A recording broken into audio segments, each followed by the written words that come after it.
6 months ago, I bought the Nikon D700, and honestly, it's my favorite camera yet.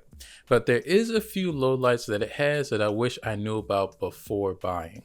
And I wanted to share it with you so that you know if this is the perfect camera for you or you want to choose something different from the Nikon family. So the first thing is pricing. If you're buying this on a secondhand market, then that could be good and it could be bad because you can buy it from a seller who has an outrageous value on it or someone that's really low. But for me personally, for the body itself, it cost me $375, and that was for accessories. So of course I got the body, I got the grip, battery, and other things like that.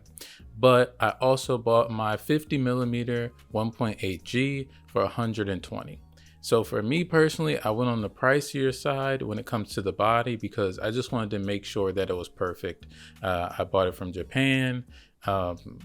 And I just trust them in their camera shops so much more than, say, a local place. And it's not failed me one time in any way. There was a few things I was confused about initially that made me really scared, but the camera was perfect overall. With me looking again for you, the other day I found a body for $260, which is significantly less than what I paid for. A 50mm once again for $120, and then a 35mm for $200.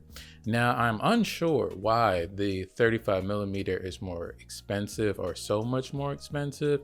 Maybe you could let me know down in the comments why, or if it's just more valuable because it's more common with what we shoot, but it's definitely a bump up when it comes to that price there. But another thing that can control the price overall is the lenses. So it's a F mount, and what I was told under my comments and through other videos as well, this is really great for that vintage lens. So if you're already shooting with the Nikon family, you already have film that goes back to this, there is tons and tons, especially if you don't care about autofocus. I mean, I do, but if you don't care about autofocus, there's tons of options for you to adapt and put together when it comes to this body, which can lower or even increase it.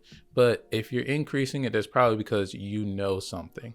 You know that you really love this particular lens, or you know that you want to have this pairing with that. So pricing can go every which way, but it's a beautiful thing because it's so customizable. And another thing about a lot of these Nikon cameras that are a little bit older, they're very easy to buy just when it comes to availability overall.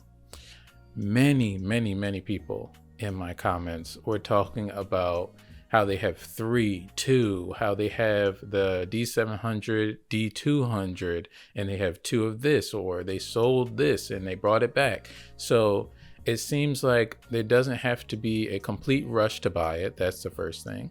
But then on top of that, the availability, you can dabble somewhere else, come back, and still be happy with it. Or I could sell mine, go somewhere else, whether it's Sony, Fuji, and know that one day I can possibly get it back. Other than the pricing, of course, we have to and want to talk about the quality of the image, which I've used for portrait, landscape, street photography, and I was impressed across the board. The versatility of this camera is fantastic. Like we said and had this conversation before, megapixels are a big thing, but it depends on how you're using them. So for certain instances, when it comes to my portrait photography or street photography, the 12 megapixel sensor is perfect. It is perfect. I don't have to edit very long. I don't have to cover up pores and do all these other unnecessary things because my camera can see everything that's ever existed in this image. But there were a few times where I took photos of landscapes and I just felt like there wasn't enough detail, there wasn't enough grasp of the concept that was going on. And those were the very few moments where I felt as though it was off a bit. But who knows, maybe it's my inexperience. It could have been my settings, it could have been this or that. But I do feel like I have some understanding of how to work this. So I think this might have been on my camera when it comes to the megapixels and resolution. But back to that sensor and its color theory. I understand that color theory is a big thing. But until I got this camera, I didn't truly understand what good color theory was. So I did understand bringing something into Lightroom and it's too blue, it's too green, it's too magenta, and all the things that are wrong.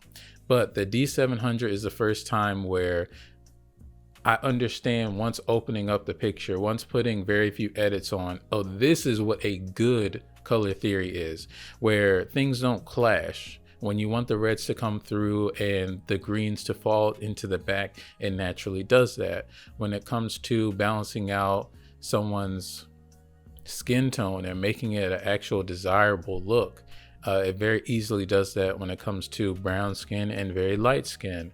Overall, it's just very, very pleasing and something that I haven't personally seen until this camera. And then for small ease of life things, when it comes to the physical camera, this camera still has the high point, just like many Nikon cameras do, for the viewfinder, which helps you with glasses and things like that. Because I constantly have my glasses on and it just feels like a breeze. I don't have to feel like I have to put my whole eye into it, or I don't have to put on my contacts to feel comfortable when taking a photo. And I really appreciate that overall. And it's really an interesting fact that I didn't know about until someone who shot with Nikon told me about it. And then the battery. Everyone speaks about how great the batteries are for the DSLRs, and this one is very true.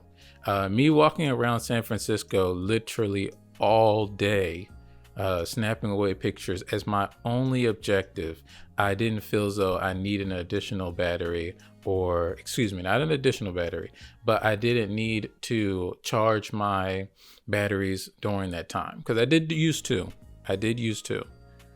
So I can't make up a story and act like my one battery was going forever, but they were still very, very excellent, and they're easy to carry too because they're so tiny and small.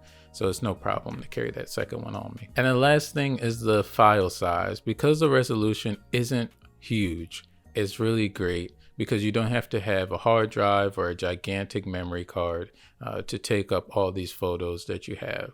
Just another ease of life thing that you don't have to worry about. Going back to my point earlier of the 12 megapixel sensor, it is a beauty in certain situations, in a lot of situations.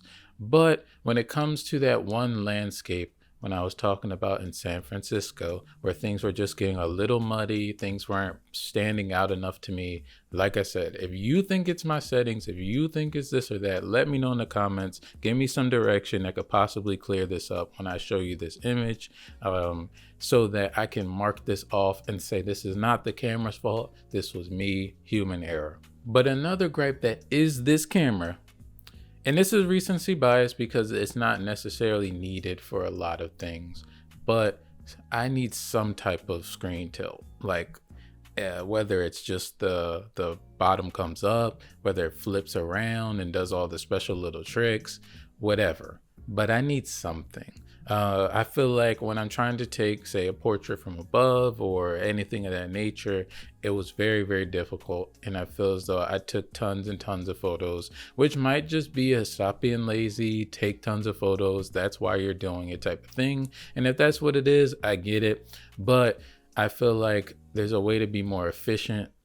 And of course, I can't make the screen do it, but I would love for the screen to tilt or have some type of angle that I could take advantage of in certain moments. But like I said, we're getting to nitpicking. And then speaking of nitpicking, I'm going to talk about, of course, the memory card, compact flash. You have to get an adapter. It's very, very small thing. It's a part of the camera being older, but I would just like it to be, you know, the SD card, just like everything else. Just make it a little bit easier. But if you wanted to bump up to a 850, then you could easily do that. But overall, guys, I really, really love this camera. Would I go down to a D200? No, because of the full frame. Would I go up to a 850? No, because it seems as though the megapixels are not always needed or not for my particular situation. So if you're not worried about those two factors, the D700 is perfect. The camera is just perfect.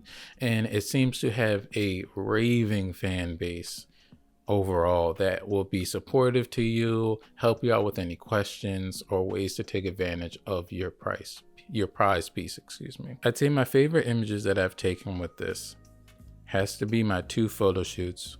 My first with Angel, and then the second one with Marlene. I absolutely love the browns of the Benz Jamboree. My photos from San Francisco when it comes to that beautiful red tree, red sign, and then the brown house in the back. And then the last one, I gotta still give credit to Maine. It's the reason that I ended up buying this camera anyways, so it's always gotta be in the top 5. But now that we made it to the end of the video, let me know if you're going to buy the D700. Let me know if there's any combinations that you know about when it comes to the lens and the body that I should try to check out. But there's no way that you will dislike this camera if you're already thinking about it. Make sure that you buy it. Make sure that you check its quality. If you're buying it secondhand, make sure that the store has tons of reviews so that you don't have to worry about them being fishy. But overall, there's nothing to be worried about. Buy you a D700.